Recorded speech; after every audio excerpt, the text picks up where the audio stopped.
All right, let's get started with Section 2.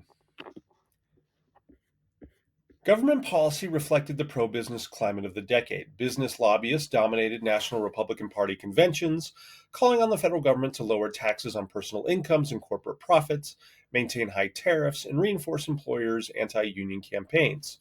Some people believe that Presidents Warren G. Harding and Calvin Coolidge appointed so many pro-business members of the Federal Reserve Board, Federal Trade Commission, and other progressive-era agencies that they seemed to repeal the regulatory state altogether.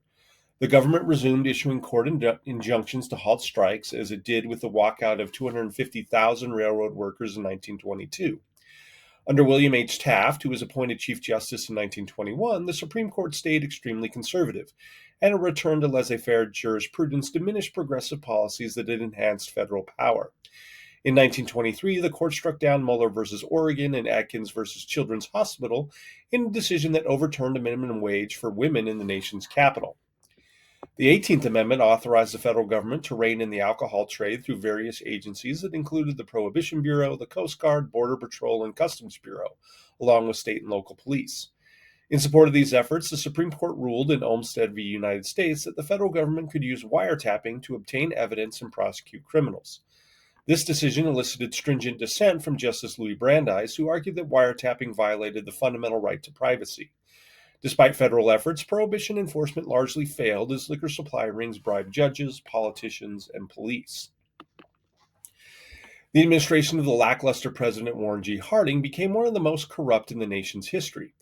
Although his cabinet had a few men of talent and integrity, such as Secretary of State Charles Evan Hughes and Secretary of Commerce Herbert Hoover, Harding appointed cronies who used their office for private gain. The most famous of several corruption scandals involved the leasing of government oil reserves to businessmen at Teapot Dome, Wyoming, by the Secretary of the Interior, Albert Fall, who was paid $500,000 for his services. As a result, Fall became the first cabinet member in history to receive a felony conviction.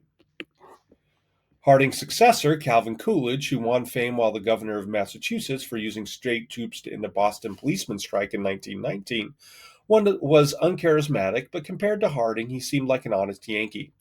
Coolidge continued Harding's policies, including twice vetoing the McNary-Haugen bill, but without the corruption and scandal. In 1924, Coolidge was reelected by a huge margin, defeating Democratic candidate John W. Davis, a Wall Street lawyer who had been nominated by a badly divided Democratic convention. 1/6 of the electorate in 1924 voted for Robert La Follette, the candidate of a new progressive party whose platform called for higher taxes on wealth, public ownership of railroads, farm relief, and a ban on child labor. Coolidge described the progressive platform as a plan for a communistic and socialistic America.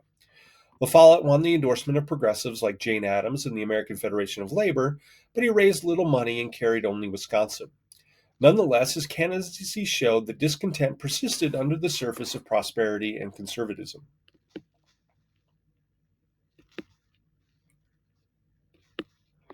Foreign affairs also reflected the alliance between business and government. The decade saw a retreat from Wilsonian internationalism toward unilateral American actions that were mostly intended to boost exports and investment opportunities abroad. The so-called isolationism of the 1920s was a reaction against disappointments over Wilson's aggressive military and diplomatic stance. The U.S. hosted the Washington Naval Arms Conference of 1922, which negotiated smaller navies for Britain, France, Japan, Italy, and the U.S. But the country stayed outside the League of Nations, and American tariffs were raised to their highest levels in history, repudiating Wilson's commitment to free trade. Foreign policy was largely developed in private economic relationships rather than government activity. The U.S. emerged from World War I as the world's major manufacturing and financial power. In the 1920s, New York bankers, sometimes acting alone and sometimes with help from the Harding and Coolidge administrations, made huge loans to European and Latin American governments. American industrial firms, especially in auto, agricultural machinery, and electrical equipment manufacturing, established overseas plants to supply the world market and find cheaper labor. American investors gained control over raw materials such as copper in Chile and oil in Venezuela. When American economic interests seemed threatened, the government sent in the troops, invading once more in Nicaragua to suppress a nationalist revolt, which had long-term effects. So, that's the end of Section 2. We'll be back for Section 3.